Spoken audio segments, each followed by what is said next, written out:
রাধে বন্ধুরা, তোমরা কেমন আছো? আশা করি তোমরা সবাই ভালো আছো আর আমিও ভালো আছি। যে যেখান থেকে আমার ভিডিওটা দেখছো তাদেরকে জানাই অনেক অনেক ভালোবাসা আর বড়দের আশীর্বাদ আর ছোটদের ভালোবাসা নিয়ে আজকে সকাল থেকেই ভিডিওটা স্টার্ট করলাম। তো ঘুম থেকে উঠে সোজা চলে এসেছি ছাদে। ছাদে এসে এত ভালো লাগছিলো, এত আরাম লাগছিলো। সকালবেলায় উঠে এরকম রোদ পোহাতে কিন্তু বেশ আরাম লাগে। কিন্তু টাইম কোথায় বলো? রোদে বসে বসে আয়েশ করে চা খাবো, দাঁত মাজবো, রোদে ঘুরবো, রোদ পোহাবো, সেই সময় টাইম আমার কোনোটাই নেই। কিন্তু তবু যেইটুকুনি পারি, গরমকালে তো এই ছাদে রোদে দাঁড়ানোই যায় না, আসা তো দূরের কথা। কিন্তু শীতকালে এত আরাম লাগে, এত আরাম লাগে এই রোদের মধ্যে ঘুরতে। তো সকালবেলা উঠেই ছাদের গেটটা খুলেই দাঁত মাজলাম। মানে ভাবলাম কি যে ছাদেতে ঘুরতে ঘুরতেই দাঁত মাজি। তো দাঁতটা মেজে কলে মুখ ধুলাম। আর কালকে তোমাদের দাদাভাইয়ের কিছু জামাকাপড় ভিজিয়ে রেখে গেছিলাম। এত নোংরা করে তোমাদের দাদাভাই জামাকাপড়, যে না ভিজিয়ে রাখলে সেই জামাকাপড়ে কোনো নোংরাই ওঠে না। তো সেগুলোকেও এখন সকাল সকাল কেচে দেবো।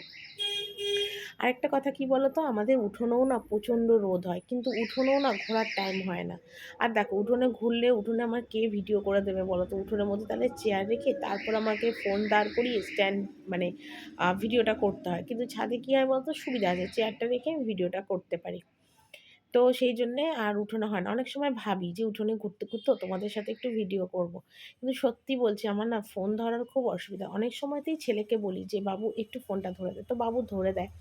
সেটা না যে বাবু ধরে দেয় না। কিন্তু অনেক সময় বাবু চা খায়, এদিক ওদিক থাকে। তো সেই জন্যে না বাবুকে আর সবসময় বলে উঠতে পারি না। আর সকালবেলাতে মানে এরকম রোদে ঘুরতে আমার খুব ভাল লাগে। বাড়ি যখন গেছিলাম তখনও না আমাদের বাড়ির উঠোনে সকালবেলায় অনেক রোদ পুহিয়েছি। সকালবেলা ঘুরেছি। মানে বেশ ভালো লাগে আমার এই ঠান্ডার মধ্যে ওরম রোদ পোহাতে। ভীষণ ভালো লাগে। আগে তো বিয়ের আগে তো আমাদের উঠোনটা অনেক বড়। তোমাদের তো দেখিয়েছি। যারা তোমরা দেখেছো আমার ব্লগটা নিশ্চয়ই দেখেছো। তো অনেকটা উঠোনে রোদ খেলে। তারপর আমাদের পুরো বাড়িটাতেই রোদ থাকে। তো যার জন্য ওখানে রোদ পোহাতে খুব আরাম লাগে। ওখানে তো গ্রামগঞ্জ, রাস্তাতেও বেরোনো যায়। কিন্তু এখানে তো শহর, এখানে কোথায় রোদ পোহাবো বলো? এখানে ছাদ নাই, উঠোনেই রোদ পোহাতে হবে। আর সত্যি কথা বলতে কি বলতো, জীবনে না আমার কোনোদিনই কোনো কিছুর না চাহিদা ছিল না। না বাপের ঘরেতে, না মায়ের ঘরেতে। সত্যি কথা বলতে কি, আমার বাবার বাড়ির অবস্থা তো সেরকম ভালো নয়। আমরা গরিব ঘরেরই মেয়ে, আমি গরিব ঘরেই বড় হয়েছি। কোনোদিনই বাবা মার কাছে চাহিদা করিনি। সবসময় বুঝেছি যে মা বাবা পারবে না আমার এই চাহিদাগুলো মেটাতে। বা অনেক ছোটোবেলার অনেক আশা আকাঙ্ক্ষা, ছোটোবেলায় যেটা থাকে সব বাচ্চাদের, ঘুরবে এখানে ওখানে, খেলনা কিনবে। কোনোদিন আমার মনে পড়ে না আমি মা-বাবার কাছে কোনোদিন কোনো চাহিদা ডিমান্ড করেছি। আমি বুঝতাম যে আমার বাবার ক্ষমতা নেই যে আমার এই আশা আকাঙ্ক্ষাটা পূর্ণ করবে। কিন্তু তাই বলে এটা নয় যে শ্বশুর ঘরে এসে সেটা মেটাবো না বা স্বামী মেটাবে না। সেই আশাটা কোনোদিন মানে ভুল ভ্রান্তি আমি ভাবিনি গো। ভাবতাম স্বামীর মানে বাপের ঘরে হয়নি তো কি আছে? কিন্তু শ্বশুর ঘরে এসে স্বামী ঠিক আশা আকাঙ্ক্ষা পূর্ণ করবে। কিন্তু দেখো, কপাল এতই হতভাগিনী যে শ্বশুর ঘরেতে এসেও স্বামীর কাছেও কোনো ডিমান্ড করলাম না, কোনো চাহিদাও করলাম না। কারণ শ্বশুর ঘরে এসেও বুঝলাম যে এখানেও সেটা চলবে না। তবে হ্যাঁ, আমার জীবনে আমার শ্বশুরের অবদান অনেক বেশি। আগের ভিডিওতেও তোমাদের কাছে গল্প করেছি। আজও বলছি, আমার শ্বশুর আমার কাছে বাবার মতন ভগবান তুল্য মানুষ। উনি আমার জন্য জীবনে অনেক, অনেক কিছু করেছে। উনার অভাব মানে প্রতিটা মুহূর্ত আমাকে কুরে, কুরে খায়। যখনই ওনার কথা বলি না আমার খুব কষ্ট হয়। উনি আমার বাবার থেকে কম কিছু ছিল না। অনেক ভালোবাসত উনি আমায়, বলি মেয়ের মতো। বলেছিল যে বউ নিচ্ছি না, মেয়ে নিচ্ছে। সত্যি কথা, উনি আমাকে মেয়ের মতনই ভালোবাসত। ভীষণ ভালোবাসত, সাপোর্ট করত। মানে ওনার তুলনা আমি কারোর কাছে বলে উঠতে পারব না। এতটাই ভালো মানুষ ছিল আর আমাকেও এতটাই ভালোবাসত মেয়ের মতো। তো সেটাই বললাম। কিন্তু শ্বশুর মরে যাওয়ার পরে স্বামীর কাছে কোনোদিন নিজের চাহিদাটা দাবিই করিনি কোনোদিন। কোনো দিনই করিনি। যেরকম পরিস্থিতি চলেছে, যেরকমভাবে চলেছে, যেভাবে রেখেছে ঠিক সেইভাবে। আর আমার না একটা জিনিস খুব বাজে জিনিস। আমি কোনোদিন না কারোর কাছে কোনো কিছু চাই না। আমাকে যে যেটা ভালোবেসে খুশি হয়ে দেবে, আমি তার থেকে সেটাই নেব। আমার ওই কারোর থেকে চেয়ে চিন্তে নেওয়া, সেই জিনিসটা আমার ভালো লাগে না। তো এইখানে দেখো, সকাল সকাল অনেক কথা হলো আর এদিকে তোমাদের দাদাভাই মুদিখানা নিয়ে এসছে। দেখো, একদম ফ্রেশ হয়ে নিচে এলাম আর এসেই দেখি বাজার হাট এনে একদম টেবিলে রেখে দিয়েছে। তো দেখো, যেটুকুনি এনেছে সবটাই তোমাদের দেখালাম। চা খেয়ে কিছুটা কাটাকুটি সেরে নিলাম। সবটা তো কাটতে গেলে অনেকটা দেরি হয়ে যাবে। তো সেই জন্য যতটা পারলাম তাড়াতাড়ি করে কেটে নিলাম। কারণ একটু তাড়াতাড়ি করে না কাটলে তোমাদের দাদাভাইকে আবার খাইয়ে দোকানে পাঠাতে হবে। তো সেই কারণের জন্য। এখানে দেখো, লাউ দিয়ে মুসুরির ডাল করেছি ধনেপাতা দিয়ে, যেটা আমার ফোড়ন দেওয়া হয়ে গেছে। ভাতও হয়ে গেছে। আর এখানে দেখো শিম, আলু, পটল সব কেটেছি। এটা দিয়ে একটা চচ্চড়ি মতো হবে, উচ্ছে ভাজা হবে। আর মাছটা তো দেখলেই, মাছটা করব। আজকে মাছটা সর্ষে পোস্ত বাটা দিয়ে করব। অনেক দিন হয়ে গেছে গো, মাছটা না সর্ষে পোস্ত দিয়ে বাটা একদম খাওয়া হয় না। অনেক দিনের ইচ্ছা যে সর্ষে পোস্ত বাটা দিয়ে মাছ করব। আর কুমড়োটা ভাজছি একটু ডাল দিয়ে খাওয়ার জন্য। কুমড়ো ভাজা দিয়ে কিন্তু ডাল খেতে বেশ ভালো লাগে। আর এখানে বেগুনও নুন, হলুদ, মিষ্টি সব মাখিয়ে আগে থেকে রেখে দিয়েছি। দেখবে বেগুন যদি নুন হলুদ মাখিয়ে রাখো না, বেগুনে তেলও কম লাগে আর বেগুনটা খেতেও অনেকটা টেস্ট হয়। কারণ বেগুনের মধ্যে নুন হলুদটা ঢুকে যায়, খেতেও কিন্তু খুব ভালো লাগে। আর ওদিকে সব ভাজা পোড়া রান্না কিন্তু আমার কমপ্লিট। আর এখানে দেখো সর্ষে পোস্ত কালো জিরে ফোড়ন দিয়ে বসিয়ে দিয়েছি, যেটা মাছটা করব আর কি। বললাম না অনেক দিন খাই না, খাওয়ার খুব ইচ্ছা হয়েছে সর্ষে পোস্ত। যদিও আমার এগুলো খাওয়া একদমই নিষেধ, আমার খাওয়াটা ঠিক না, কিন্তু তবুও অল্প একটু খাবো আর কি। হয়তো আমার নাম, কিন্তু খাবে সবাই। আর কাঁচা লঙ্কা বেটে দিয়েছি 4-5টা, আবার গোটা কাঁচা লঙ্কাও দিয়েছি। একটু ঝাল ঝাল না হলে এগুলো কিন্তু খেতে একদম ভালো লাগে না। তেল ঠেল বিশেষ কিছু দিনই, লঙ্কার গুঁড়োও দিয়েছি একদম যৎ সামান্য, যাকে বলে। ভয়েতে দিনই নয়, লঙ্কা ছাড়া কিন্তু আমি রান্না করতামই না, কিন্তু এখন এরম হয়েছে যে কাঁচা লঙ্কা ছাড়া রান্নাই করতে পারি না। তো এখানে দেখো সর্ষে পোস্তটা ভালো করে কষিয়ে নিয়ে জল দিলাম, একদম হালকা করে রান্না করলাম। আর এখানে দেখো কালো জিরে ফোড়ন দিয়েছি, কাঁচা লঙ্কা ফোড়ন দিয়েছি, আর ধনে পাতা কুচি দিয়েছি। সব রান্নাতে শীতকালে যদি একটু ধনে পাতা দেওয়া যায় না, সেই রান্নার টেস্টে কিন্তু অসাধারণ হয়। তো এইদিকে দেখো মোটামুটি আমার কিন্তু রান্নাটা কমপ্লিট, শুধু চচ্চড়িটা করা বাকি। আর এখানে কাটছি একটু ফুলকপি, যেটা ছেলেকে করে দেবো আজকে একটু চাউমিন। তো সেই জন্য এই দুপুরবেলা করেই কেটে রাখছি। বেশ কিছুদিন ধরে, মানে বাড়ি থেকে ঘুরে আসার পরেই আমি এটা করছি। কি বলতো, শীতকালেতে দুবেলার রান্না না মানে করতে পারছি না, মানে ঠান্ডাও পড়ছে আর ইচ্ছাও আর করে না, তারপর ফোনের অনেক কাজ থাকে। সেই জন্যে একটু দিনের বেলাতেই রান্না বান্নাটা সেরে রাখছি, কারণ সেই যখন আমার দেরিই হচ্ছে, তাহলে আমি চিন্তা করলাম রাতের রান্নাটাও করেই রাখবো। আর এখানে দেখো আলু কাটছি, রাত্রিবেলা একটু আলুর তরকারি করে রাখবো। আর এদিকে সেরমই ইচ্ছা আছে, রাত্রিবেলা আলুর তরকারি করব। আর একটু ছেলেকে করে দেবো চাউমিন। সেই জন্য ফুলকপি আলু সেটাও কেটে রাখছি, যাতে মানে ভাত খেয়ে উঠে না আর ইচ্ছা করে না তখন কেটে কুটে করতে। তো একটু কেটে কুটে গুছিয়ে রাখলে না, দেখবে সেইটা করতে কিন্তু অনেকটা তাড়াতাড়ি হয়, সুবিধা হয়। তো সেই জন্য একটু কেটে কুটে গুছিয়ে রাখছি।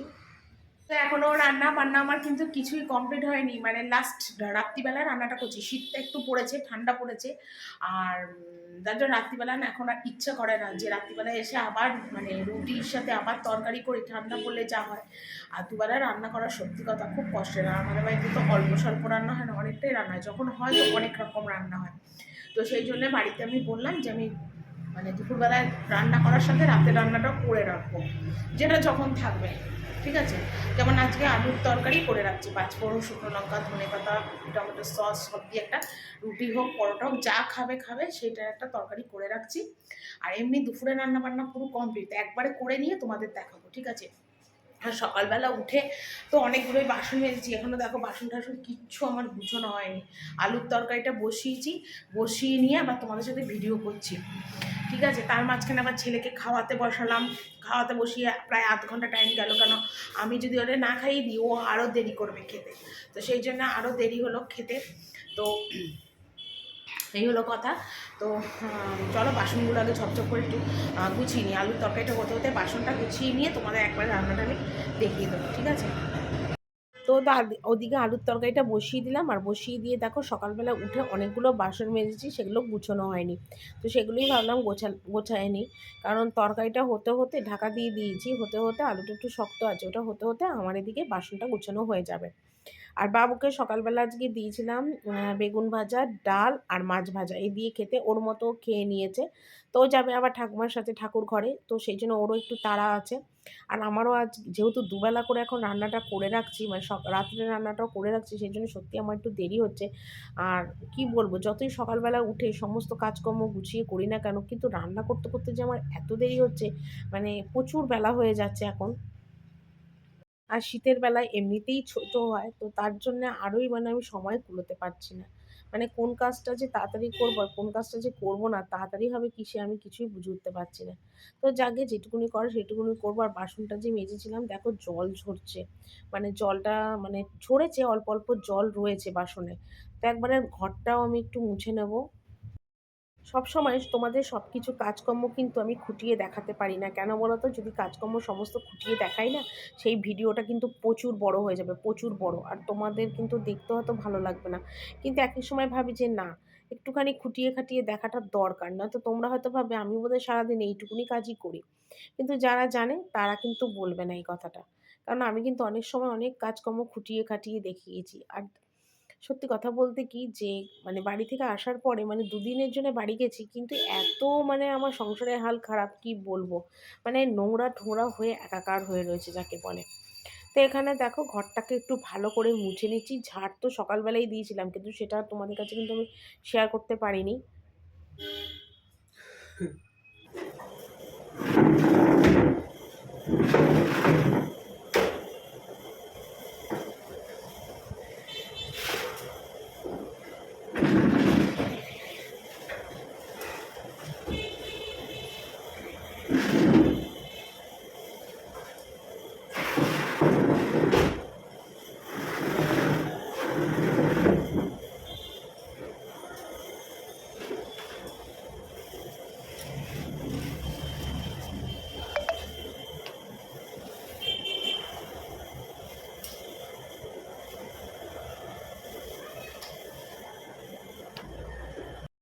আর রান্নাবান্নার শেষে রোজই কিন্তু আমি রান্নাঘর মুছি, কিন্তু ওই যে বললাম তোমাদের কিন্তু সব দিন আমার দেখানো হয় না। তো তরকারিটা নামিয়ে দিয়েছি। নামিয়ে দিয়ে ভাবলাম চলো একবারে গ্যাসটাও মুছবো, আর এদিকে ঘরটা একটু ভালো করে মুছে নিই। কেননা ঘরটা আমি দুদিন ছিলাম না, একদমই মোছা টোছা হয়নি। তো এখন ভাবলাম চলো ঘরটা আগে ভালো করে মুছে আগে পরিষ্কার করি। আর রান্নাঘর থাকবে একদম পরিষ্কার। ওই নোংরা রান্নাঘর আমার কিন্তু দেখতে একদম ভালো লাগে না, বিচ্ছিরি লাগে রান্নাঘর দেখতে। তো সেই জন্য ভালো করে রান্নাঘরটাকে আজকে মুছে নিচ্ছি। আর মোটামুটি কাজ আমার কমপ্লিট। সোজা যাবো ওপরে, ওপরে গিয়ে ঘরটা মুছবো। ঘরটা মুছলেই কিন্তু আমার একদম টোটাল কমপ্লিট সমস্ত কাজ। আর গ্যাস মোছাটা বাকি রয়েছে, আর টুকটাক একটু বাসন মাজা বাকি আছে, সেগুলোকে মাজবো, তাহলেই আমার কমপ্লিট।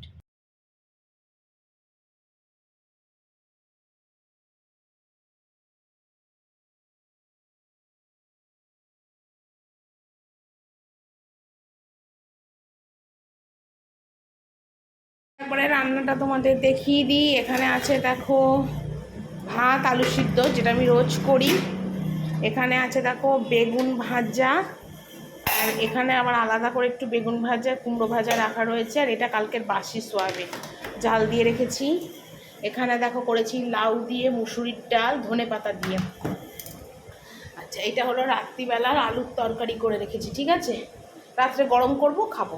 এটা হলো শিম আলু মূলো পটল সব দিয়ে একটা চচ্চড়ি। আর এটা দেখো আজকে সর্ষে পোস্ত বাটা ধনেপাতা দিয়ে কাতলা মাছ, ঠিক আছে? এই হলো আজকের আমার রান্না। তো সব এখন ঢেকে ঢুকে একেবারে গুছিয়ে রাখি।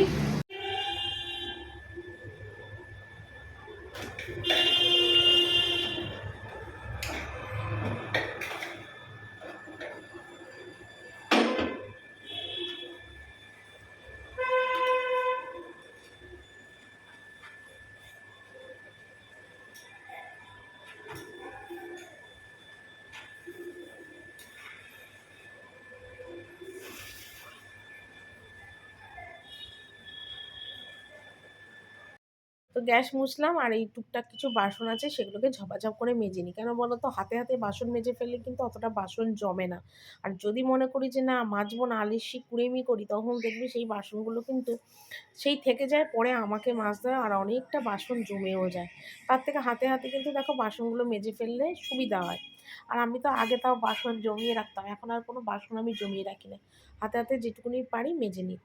আর একভাবে সকাল থেকে উঠে করছি তো আমার শরীরটাও সত্যি এবার টায়ার্ড হয়ে যাচ্ছে, ক্লান্ত হয়ে পড়ছে। একভাবে হয় বলো? কত সকালে উঠি বলো তো? 8টা সাড়ে 8টায় উঠি, সারাটা দিন কাজ কাজ কাজ। রাত্রিবেলায় গিয়ে ঘুমোই, তাও ভিডিও রাত্রে এডিটিং থাকে, এই থাকে ওই থাকে, সেই করে নিয়ে তারপর আমাকে ঘুমোতে হয়। তাহলে বুঝতে পারছো তো সংসারে কত কাজ আমাকে করতে হয়। কাজের কিন্তু সত্যি কথা শেষ নেই যাকে বলে। আর এখানে গ্যাসটাও তো মোছা আগেই হয়ে গেছে। আর সিঙ্কটা একটু পরিষ্কার করে দেবো। আর ওই গ্যাস মোছার ন্যাকড়াটা একটু সার্ফে দেবো। আর ঘর যে মুছলাম সেই ন্যাকড়াটাও সার্ফ দিয়ে দেবো। কারণ আমি কিন্তু ঘর মোছার ন্যাকড়া সবসময় সার্ফ দিয়ে ধুয়ে রাখি। তাহলে কী হয় বলো তো, ঘরের যে নোংরাটা কাদাটা উঠে যায় আর পরে নেক্সট ঘর যখন মুছবো পরিষ্কারভাবে মোছা হবে।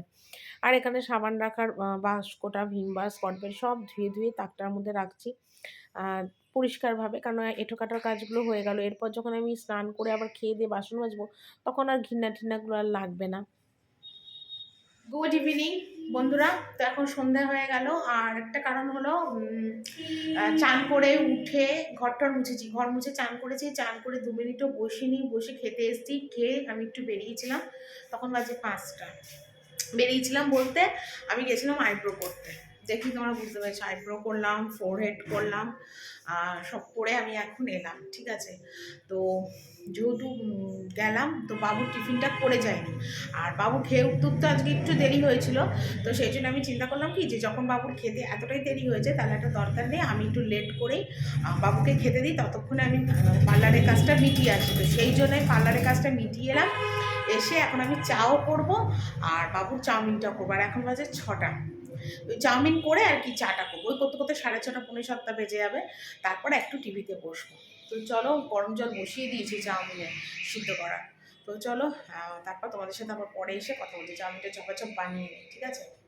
এখানে দেখো দুধ চা বসিয়ে দিয়েছি, দুধ চা হচ্ছে। আর এখানে দেখো ফুলকপিটা লাল হলুদ করে ভেজেছি, পেঁয়াজ কেটেছি, চাউমিনটাও সিদ্ধ করে নিয়েছি একদম। আর এখানে এই যে কাঁচা লঙ্কা সব রেডি। আর এই চায়ের গ্লাস কাপ সব রেডি।